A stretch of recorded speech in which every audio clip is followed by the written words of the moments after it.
Thank you, Pat, and thanks everyone, and thank you for the invitation to come and speak to you. It's a privilege to be able to speak after Indy and yourself. It's great to hear that we're beginning to think about top-down carbon budgets, and so to understand what we can do as an industry, and to see an amazing case study about how some of these methods can be realized in practice.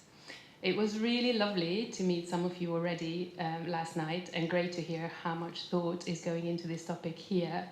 I will first briefly recap the wider policy context, where we actually are, and then take you through some projects that I think might illustrate how we can respond to these emerging trends. So without further ado, that's just a very quick recap about who I am. There are multiple challenges and immense opportunities for EU housing, and so many drivers to balance, and I know sometimes that can seem very busy. And the metrics that are there are effectively speak for themselves. But I do want to, and it's important to flag those up from time to time. I'm not going to dwell on them, but I just wanted to take a look at that 15% moisture or damp damage in terms of our building stock. So what that means that, for example, buildings with extensive moisture damage should really undergo renovation sufficiently deep first to fix any underlying structural and fabric issues prior to services and systems and building fabric upgrade to ensure that these solutions can in fact work. We cannot do sustainable retrofits on top of these deep structural problems. And we're talking about, on average, 15% of the existing housing stock. Do you know what our current renovation is roughly in the EU? 1%. Yeah, 1%. So we have the Energy Performance of Buildings Directive, which is intending to triple that, but we still have a big mountain to climb. So this is in the context of, as you mentioned, Pat, the housing crisis. Just a quick overview of what has been fueling some of the words of crisis and emergency around housing. Parallel with this, the social housing stock has been privatized in many EU countries. An increasing number of people are experiencing housing issues as a result, and there is a high level of social dissatisfaction. So concerns over climate change are invoking usually peaceful protests, but inadequate housing is actually explosive as a political topic, and it's often considered as a major factor in the recent lurch towards less peaceful expressions of dissatisfaction. So there is an urgency about housing across the EU, and investigating new models and levers to align public need with government goals and business interests is really important. And so what are our levers? Our metrics, good levers. Someone mentioned levels, the system before. We did a lot of work on developing indicators, so sustainable building indicators, common language for sustainable buildings. This is really helpful, and we are trying through this to introduce a level of accountability for the resources used, and also what we create with these resources in terms of environmental quality, climate change resilience, and most importantly, value at a low maintenance and investment cost. As it turns out, our sector is a major guzzler of natural resources, but we want to do this also, so we want to reduce these impacts over a building's entire lifespan. This is a really big change of thinking, looking at the entire lifespan of the building rather than just one segment of the industry looking at APEX costs and another looking at CAPEX costs, and another segment looking at OPEX costs. So from product to construction to use to end of life and beyond life are all becoming part of the briefing process and the financial forward planning. And we would like to do this in the context of an awareness, a much bigger and better awareness of the symbiotic relationship we're trying to establish with the natural world. So, just quickly, in a way, the more architecture is doing its job, the less effort a building needs to exert to keep its occupants comfortable.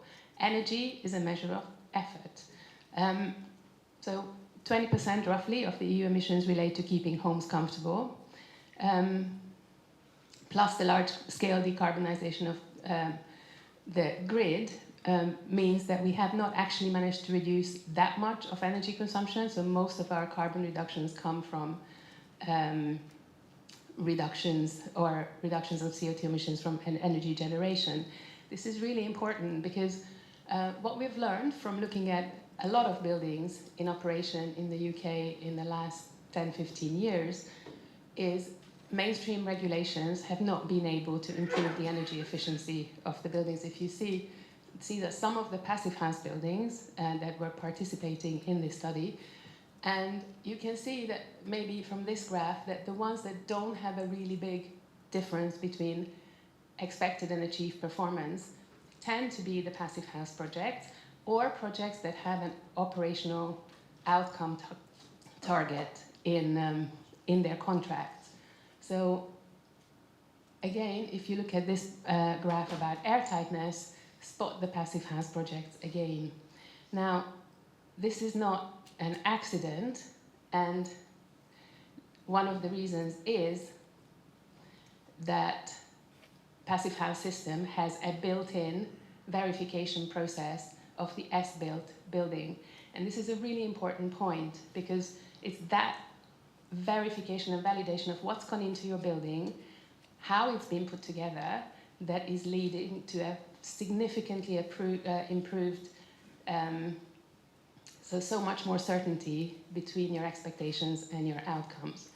And because it's a finance conference, in a way, I wanted to flag that a lot of the financial investment decisions that are being made currently in the industry are based on energy performance certificates.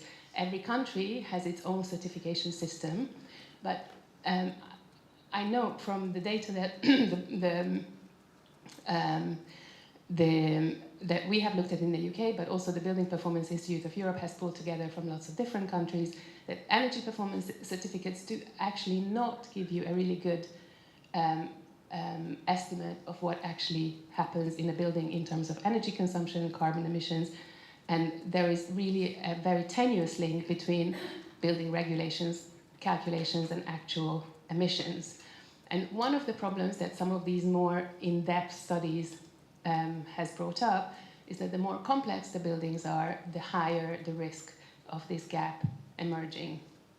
So it's a big priority for the architecture sector to begin, or the built environment sector, to begin to look at buildings in terms of sophisticated product design examples, where we try and run a UX design-based approach to designing these new low-carbon buildings, which have a much smaller tolerance for error in terms of the integration of technologies and systems than we used to have.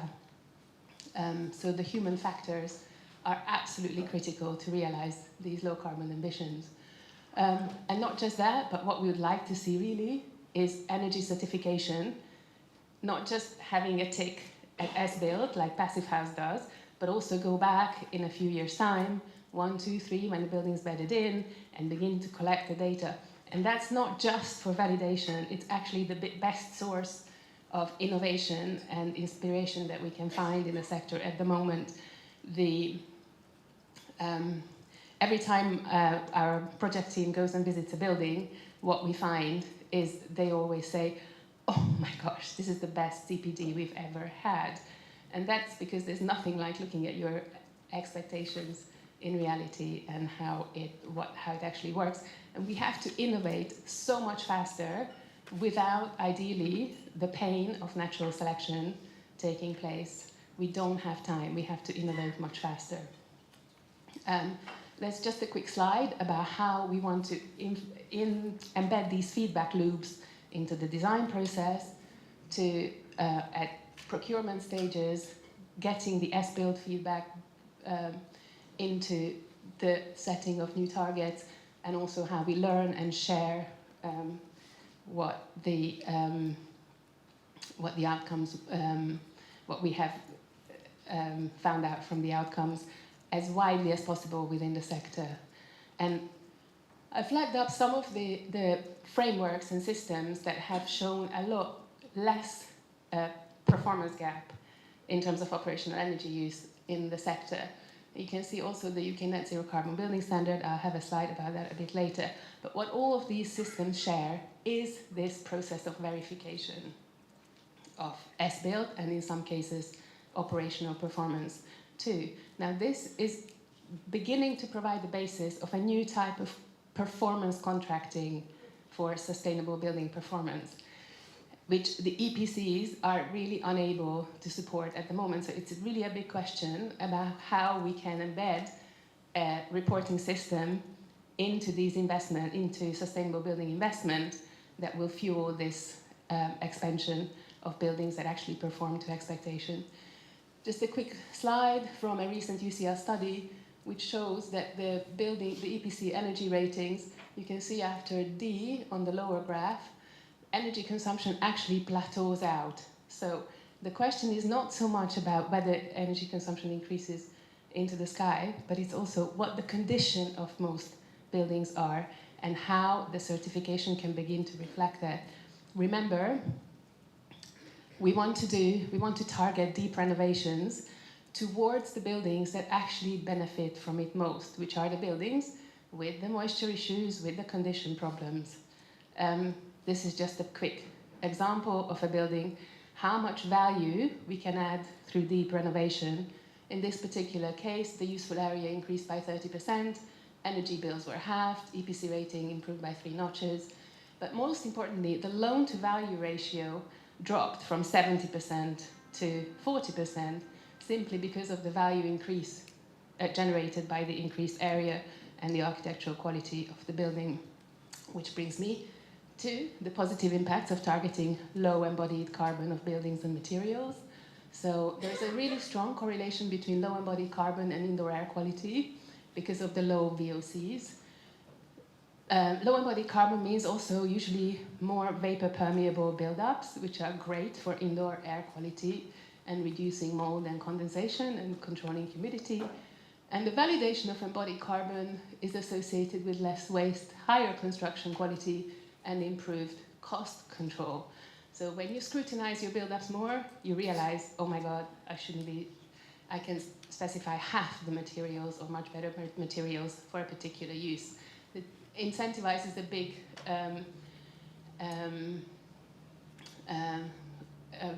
creates a big impetus for reusing existing building, and it's greater awareness of lifespan. So just drawing your attention to what indicators can do, the right indicators, to transform sectors completely. And picking the right ones is really, really important. There's just 2 recent publications I wanted to share with you.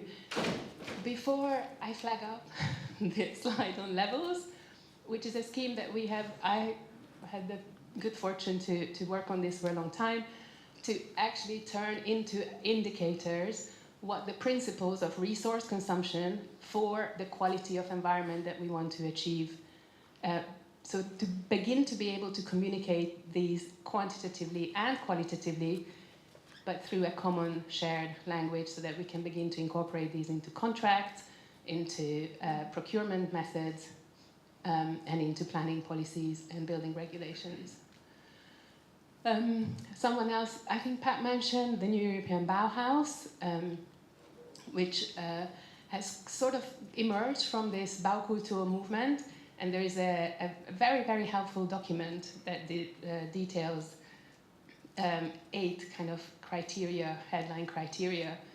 Because the thing that we face always in EU policy is, well, we cannot capture quality because it's not quantitative. So the Baukultur, that was 8 criteria, is attempting to capture those qualitative aspects.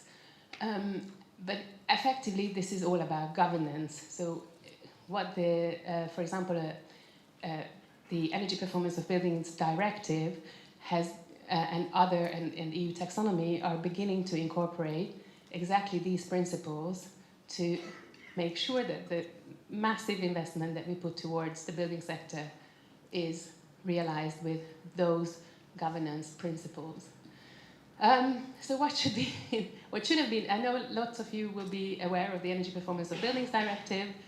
I flagged up some of the things that didn't make it to the directive, but which are very important, including aspects around governance, about social housing obligation, that one-stop shops should include architects because we have a major role in all of this and can add so much value. Anchor buildings and public realm generation to really amplify neighborhood regeneration. We talked about, I think Indy mentioned the barrier of recycled and reused materials and products and their certification. We really need local sorting and certification centers, the same way we have local recycling centers.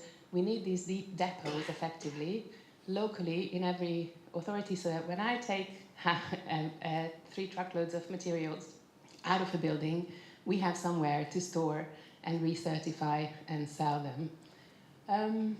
So an attempt to kind of fill this gap comes from an alliance of both younger and more experienced professionals in the UK to develop what we call the UK Net Zero Carbon Building Standard, which covers both operational and embodied carbon.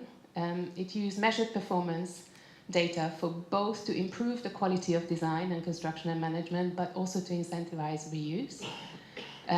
It aligns with top-down national carbon budgets with building and building level limits. So it's a top-down, bottom-up approach that Indy was talking about. And most importantly, it has verified data collection, and this data is uploaded to a national database. And so we can begin as a sector to track how well we're doing against that sectoral carbon budget. I might be a little bit more optimistic than Indy is, because according to our model, we can refurbish and we can build new buildings, but it does depend a lot on the decarbonization of the fabrication and construction of the manufacture and construction processes, and the operation of buildings. So I hope to share with you what's led me to really champion specific examples of excellence around Europe through the Architects Council of Europe, where I chair the Sustainable Architecture Work Group. Some amazing people like Garode have been contributing case studies so that we can begin to look at awards. How do we reward excellence? And what does excellence mean? So we had a cross-sectional study of all the different architectural awards across Europe to try and understand how much levels and the new European Bauhaus or the Baukultur principles have been embedded into these award schemes. And so the report is due out soon, so watch this space. And yeah, is feedback the elephant in the room, or architectural design, so to speak. I'm just going to flag through this very quickly because I know I'm running out of time. And yeah, so this project is a Sterling Prize winning example. I think we often say that projects are too expensive, we can't afford to make them more sustainable. This project was built for a lower budget than the average UK housing cost. What's kind of difficult in the UK is that we have a right to buy system, so people have already been able to buy these. So the diminishing of the social housing stock has been a real problem in the UK and elsewhere, and schemes to replenish that stock are really important. The Leeds Innovation District, designed by White Architecture, again a near-passive house building. What's interesting is that landscape architects are within the practice working live on the project to make sure that those symbiotic principles are embedded in the design from the start. Another project, the regeneration of Agar Grove, a very large housing project in the UK built to passive house standards. has been completed recently, and so we can do this on really large projects too.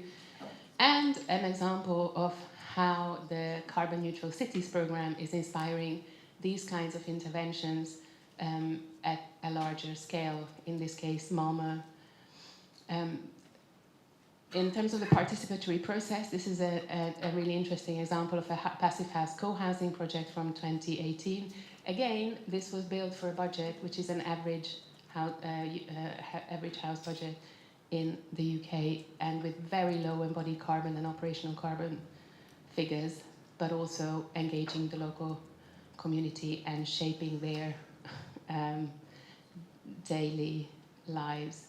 Another co-housing project, this time from Vienna, and one more in Berlin. So there are actually quite a lot of these around Europe now, and I urge you to look at the examples and read more about them.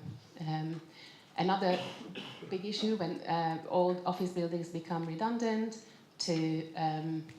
this particular one was converted into a social housing block in Paris using European Bauhaus principles. And I was judging in awards recently in Sofia, and this incredible sort of artist house stroke gallery was built in quite a rundown part of Sofia. It's incredible how much regenerational impact it has on the neighborhood. So I'm not saying that all of these projects meet all of those criteria, but each one has an aspect around innovation and excellence that we somehow have to find a framework to encourage to happen in every project. And the prize-winning project from Hanover, where every single part of this building was reused or recycled from another project. And one of the findings that we have had from this, looking at awards, is that projects that start with public realm generation are incentivizing the retrofitting of buildings surrounding the public realm, which is an interesting approach. And I'm not sure if you're aware of this particular project. It's quite high profile now, the Granby 4 Streets Community Land Trust in Liverpool, which ended up winning the Turner Prize, an art prize, not an architecture prize. Interesting. Which basically revitalized the neglected neighborhood by renovating the existing buildings, and you can see the state of the buildings that they were in. And yeah, so really what we need is more inspiring projects with fantastic architectural quality, with feedback that shows that they really work and perform as we think. Just a quick summary of the enablers: simple common language for performance and quality is design, quality is the elephant in the room.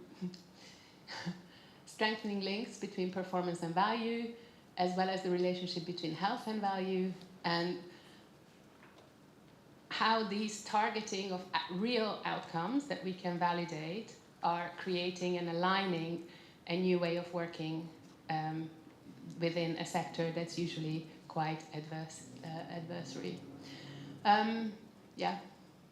So governance models and how those can facilitate the community self-organization and the involvement of the other side of the brain in this thinking. So it's not just about being counting. And yeah, for certificates to become actually meaningful, and that loans become based on actual performance, so we can begin to link performance to value, which at the moment we are still struggling to do. To demonstrate that these kinds of interventions improve the certainty in investment. Feedback. Tell me what you think in the coffee break, because I know we don't have time for questions. Thank you for your attention.